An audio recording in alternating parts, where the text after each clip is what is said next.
இன்னைக்கு நம்ம வந்து சூரிய உதய வகை ராசிகள் பற்றி தான் பார்க்க போகிறோம். இந்த சூரிய உதய வகை ராசிகள் வந்து 2 வகையாக வந்து இருக்குது. அதை வந்து நம்ம தெளிவாக இந்த வீடியோவில் வந்து நம்ம பார்க்கலாம். ஃபஸ்ட்டு நம்ம பார்க்க போகிறது வந்து சூரிய உதய வகை வந்து நம்ம இன்றைக்கி பார்க்க போகிறோம். சூரிய உதய வகை வந்து என்னதுன்னா, இப்போ சூரியன் வந்து கிழக்கு திசையை சுழற்சியில் இருக்கும்போது அந்த பாதையில் எந்த ராசி உதயமாகுதோ அதுதான் சூரிய உதய வகை ராசிகள் வந்து சொல்லுவோம். அந்த கிழக்கு திசை வானத்தில் வந்து சூரியன் உதிக்கும் போது அந்த டைமில் வந்து எந்த ராசி இருக்குதோ அதுதான் நம்ம வந்து லக்னம் சொல்கிறோம். இதை வந்து 3 வகையான ராசி உதய வகை ராசிகளாக பிரிக்கப்படுது. ஃபஸ்ட்டு வந்து ஸ்ருதய ராசிகள், அப்புறம் வந்து கிருஷ்ணோதய ராசிகள், அப்புறம் வந்து உபாதாய ராசிகள். இது வந்து 3ஆக பிரிக்கப்படுகிறது. இதில் வந்து நம்ம ஃபஸ்ட்டாக வந்து பார்க்க போகிறது வந்து ஸ்ருதய ராசிகள் வந்து இப்போ பார்க்கலாம். இப்போ நம்ம ஸ்ருதய ராசிகள் பற்றி பார்க்கலாம். சிரசு அப்படின்னா தலை, உதயம்ன்றது வந்து உதிக்கிற டைம். வானத்தில் சூரியன் உதிக்கிற மாதிரி கிழக்க எந்த ராசிகள் வந்து உதயமாகும்போது அதோட தலை பகுதி தான் ஃபஸ்ட்டாக வெளியே வரும். இதனால தான் இதுக்கு வந்து ஸ்ருதய ராசிகள்னு பேர் இருக்குது. சரி, இந்த லிஸ்ட்டில் எந்தெந்த ராசிகள்லாம் இருக்குது, அவங்களோட ஸ்பெஷல் பவர்லாம் என்ன, இதனால் அவங்களுக்கு லைஃப்பில் என்ன நடக்கும், இது எல்லாமே டீட்டெயிலாக இந்த வீடியோவில் வந்து பார்க்கலாம்.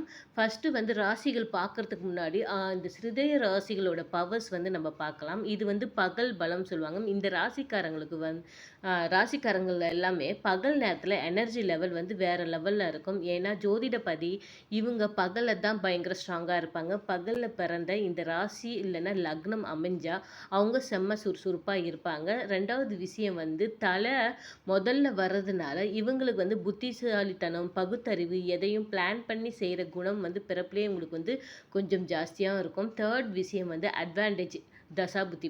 இவங்களுக்கு ஒரு கிரகத்தோட தசை நடக்குதுன்னு வைங்களேன், மற்ற ராசிக்காரங்க மாதிரி லேட்டாக பலன் தராமல் ஆரம்பத்தில் இருந்தே பலன்களை வந்து அள்ளித்தர ஆரம்பிச்சிடும். அப்புறம் வந்து இந்த ராசிக்காரங்க வந்து யாருன்னு நம்ம வந்து பார்க்கலாம். இதில் ஃபஸ்ட்டாக இருக்கிறது வந்து மிதுனம். இதோட சின்னம் வந்து ஒரு ஆணும் பெண்ணும் சேர்ந்த தம்பதி வடிவம். இது மனித வடிவம் அப்படிங்கிறதால தலை தான் முதல்ல உதயமாகும். இதனால தான் மிதுன ராசிக்காரங்க பேச்சில் கில்லாடியாக இருப்பாங்க, செம்ம சாதுரியமாக பேசுவாங்க, நகைச்சுவை உணர்வு வந்து அதிகமாக இருக்கும். இவங்க கிட்ட பேசி ஜெயிக்கிறதுக்கு ரொம்ப கஷ்டம். அடுத்தது வந்து ரெண்டாவது வந்து சிம்ம ராசிக்காரங்க. ஏன்னா சிங்கம் ஒரு விலங்கு தான், ஆனால் அது எப்படி தலை முதல்ல வரும்னு நீங்கள் வந்து கேட்கலாம். சிங்கம் எப்போவுமே கம்பீரமாக தலையை நிமிர்த்தி ராஜ நடை போட்டு வர ஒரு மிருகம்.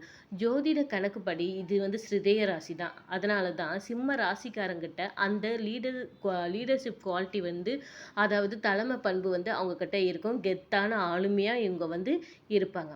மூணாவது வந்து நம்ம கன்னிராசிக்காரங்க. கையில் விளக்கும் கதிரும் ஏந்திய ஒரு பெண் வடிவம்.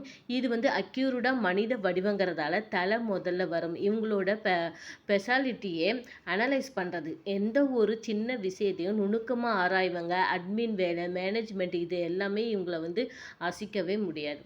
நாலாவது வந்து துலாம் ராசி. தராசு வச்சுக்கிற ஒரு மனித உருவம்.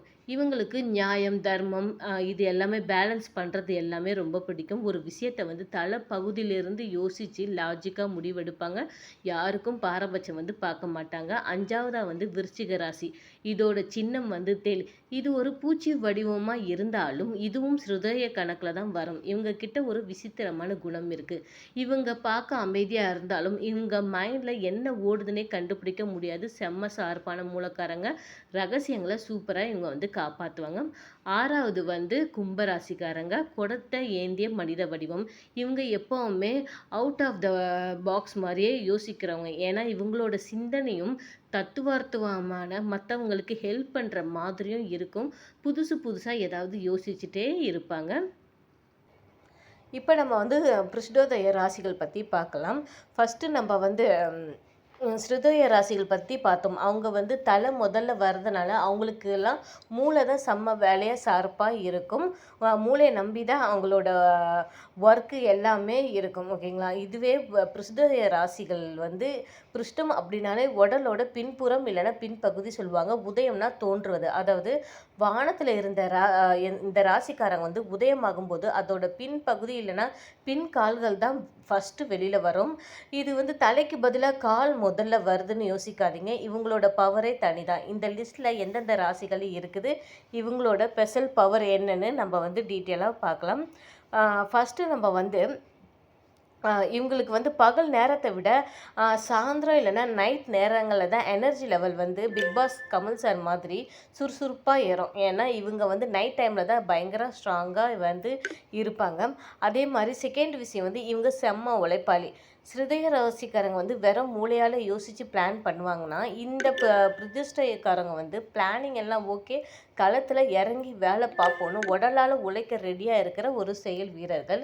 தேர்ட் விஷயம் வந்து ஆரம்பத்தில் வந்து இவங்க அமிதாப் பச்சன் மாதிரி ஸ்டார்ட் பண்ணுவாங்க. முடிவில் ரஜினிகாந்த் மாதிரி ஒரு பொறுமையாக இருப்பாங்க. ஒரு எக்ஸாம்பிளுக்கு நான் சொல்கிறேன். இப்போ எடுத்த உடனே இவங்க வந்து ஸ்பீடாக போகலாம் மாட்டாங்க. வண்டியை ஸ்டார்ட் பண்ணி மெதுவாக கியர் மாற்றி போக போக வேகம் எடுத்து கடைசியில் வின் பண்ணுவாங்க.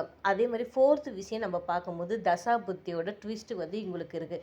இவங்களுக்கு ஒரு கிரகத்தோட தசை நடக்குதுன்னா ஆரம்பத்தில் கொஞ்சம் சோதித்தாலும் தசா புத்தி வந்து இவங்களுக்கு கடைசியாக அள்ளி அள்ளி கொடுக்குற காலம் வந்து இவங்களுக்கு கண்டிப்பாக இருக்கும். அதே மாதிரி அந்த 5 ராசிக்காரங்களை வந்து நம்ம இப்போ பார்க்கலாம். ஃபஸ்ட்டு லிஸ்ட்டில் இருக்கிறது மேச ராசிக்காரங்க. லிஸ்ட்டில் ஃபஸ்ட்டு வர்றது மேசம். இதோட சின்னம் என்னென்னா ஆடு. ஆடு உதிக்கும் போது அதோட பின்பகுதி தான் முதல்ல வந்து தெரியும். இதனால தான் மேச ராசிக்காரங்க ஆரம்பத்தில் எந்த ஒரு விஷயத்துக்கும் கொஞ்சம் தயங்குவாங்க. ஆனால் ஒரு தடவை கோதாவில் இறங்கிட்டாங்கன்னா அப்புறம் அவங்கள வந்து நிறுத்தவே முடியாது. முரட்டுத்தனமாக துணிச்சலோடு வேலையை வந்து முடிப்பாங்க. செகண்ட் வந்து ரிஷபக்காரங்க. ரிஷபம்னாலே காளை மாடு. காளையும் பிரதிஷ்ட அமைப்பை கொண்டு தான் இவங்க கிட்ட இருக்கிற மாஸ் குவாலிட்டி வந்து என்னதுன்னா அசாத்திய பொறுமை தான்.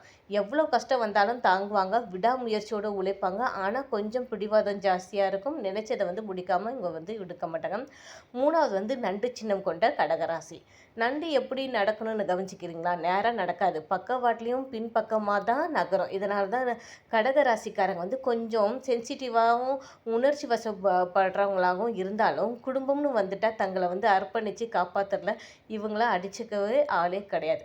நாலாவது வந்து தனுசு ராசி. கையில் வந்து வில் வச்சுக்கிற குதிரை உடல் கொண்ட மனிதன் தான் இதோட வடிவம். இதோட பின்பகுதி வந்து குதிரை வடிவங்கிறதால இதுவும் பிரதிஷ்டத்தில் தான் வரும். இவங்கக்கிட்ட ஒரு கொள்கை, தர்ம சிந்தனை, குறி தப்பாத லட்சியம் எல்லாமே இவங்கக்கிட்ட இருக்கும். இவங்களுக்கு சக்ஸஸ் கொஞ்சம் லேட்டாக வந்தாலும் அது பிரமாதமாக இருக்கும். கடைசியாக வந்து நம்ம மகர ராசிக்காரங்க. முதல்ல வந்து முதலை உடலும் ஆடு போன்ற பின்பகுதியும் கொண்ட ஒரு விசித்திர வடிவம். இதோட பின் பாதி வந்து ஆடு வடிவம் இருக்கிறதுனால இது வந்து பிரதிஷ்ட ராசியில் தான் சேரும். சனி பகவானோடு வீடுங்கிறதால இவங்களுக்கு வந்து பிறப்பாலே கடமை உணர்வும் அதே மாதிரி டிசிப்ளினும் ரொம்ப அதிகமாக இருக்கும். உழைப்பு மட்டும் தான் இவங்களுக்கு வந்து தாரக மந்திரம். இப்போ நம்ம லாஸ்ட்டாக பார்க்க போகிறது வந்து உபயதய ராசி பற்றி தான் பார்க்க போகிறோம். உபயம் அப்படின்னாலே 2 இல்லைன்னா இருபுறம் அந்த மாதிரி பொருள். உதயம் அப்படின்னா தோன்றுவது, அதாவது வானத்தில் கிழக்கே உதயமாகும் போது தலையும் வானம் சேர்ந்து ஒன்றா வந்து அந்த ராசிகள் வந்து வெளியில் வந்து தெரியும். இதுதான் வந்து உபயதய ராசி வந்து சொல்லுவோம். நம்ம 12 ராசிகளை இந்த ராசிக்காரங்க மட்டும்தான் லாஸ்ட்டாக இருக்கிறவங்க வந்து மீன ராசிக்காரங்க மட்டும்தான். ஓகேங்களா? இதில் வந்து இந்த ராசிக்காரங்க வந்து ஹரோதிரி பழம் சொல்லுவாங்க. பகல் அப்புறம் இரவு டைமில் மட்டும் சிறுதய ராசிக்காரங்க பகலில் ஸ்ட்ராங்காக இருப்பாங்க. பிரதிஷ்டை ராசிக்காரங்க வந்து நைட்டில் ஸ்ட்ராங்காக இருப்பாங்க. ஆனால் இந்த உபாயதய ராசிக்காரங்க வந்து பகல்லையும் நைட்லேயும் ஒரு சமமான ஒரு ஆக்டிவாக இவங்க வந்து இருப்பாங்க. ஜோதிடத்தில் இதை வந்து ஹரோதிரி பலம் அப்படின்னு சொல்லுவாங்க. இவங்களுக்கு எப்போவுமே 2 டைம்லையும் எனர்ஜியாகவும் இருப்பாங்க. அதே மாதிரி இவங்களுக்கு வந்து தலைப்பகுதியும் கால் பகுதியும் ஒரே நேரத்தில் வர்றதுனால இவங்க கிட்ட எப்போவுமே ஒரு ரெட்டத்தன்மை வந்து இருக்கும். ஒரு முடிவு எடுக்கலாமா வேணாமா, இவங்க மைண்டில் எப்போவுமே ஒரு பெரிய விவாதம் ஓடிக்கிட்டே இருக்கும். ஒரே அனலைஸ் பண்ணிகிட்டே இருப்பாங்க. இவங்களோட தசா புத்தி பார்க்கும்போது இந்த ராசியில் வந்து அமரக்கூடிய கிரகங்கள் தங்களோட தசா புத்தியால் நடுப்பகுதி மிடில் பீரியட் டைமில் தான் தங்களோட முழுமையான பலன்களை வந்து அள்ளித்தரும். அதாவது ஆரம்பத்தில் ஓரளவும் இருக்கும், நடுவில் வந்து சூப்பராகவும் இருக்கும், கடைசியில் கொஞ்சம் சுமாரான பலன் வந்து கொடுப்பாங்க. இப்போ மீன ராசிக்காரங்களோட ஸ்பெஷல் பவர்னு பார்க்கும்போது இவங்களுக்கு அடாபிலிட்டி வந்து இருக்கும். இவங்க தண்ணி மாதிரி எந்த பாத்திரத்தில் ஊற்றினாலும் அந்த வடிவத்துக்கு ஏற்ற மாதிரி மாறுவாங்க. எந்த சூழ்நிலையாக இருந்தாலும் அதுக்கு ஏற்ற மாதிரி தங்களை மாற்றிக்கிட்டு வாழ்ந்துடுவாங்க. அதே மாதிரி இவங்க ரொம்ப கற்பனை வளம் மிக்கவங்க. கனவு உலகத்தில் வாழ பிடிக்கும். அதே சமயம் ஆன்மீகம், தத்துவம், இரக்க குணம் இதெல்லாம் இவங்க கிட்ட பிறப்பாலேயே ரொம்ப அதிகமாக இருக்கும். சுருக்கமாக சொல்லணும்னா இவங்க ரொம்ப அமைதியானவங்க. ஆனால் இவங்களுக்குள்ள ஒரு பெரிய கடலே ஓடிட்டுருக்கும். குடும்ப லைஃப் பார்க்கணுமா இல்லை தனியாக அமைதியாக வழியா நம்ம வந்து ஆன்மீக நாட்டத்தில போலாமா? இந்த மாரியான மன குழப்பம்லாம் இவங்ககிட்ட அதிகமாவே இருக்கலாம். அடுத்தது வந்து பகல், இரவு ராசிகள் இன்னொரு வகை இருக்குது. அது பத்தியும் நம்ம டீட்டெயிலா நெக்ஸ்ட் வீடியோல நம்ம வந்து பார்க்கலாம்.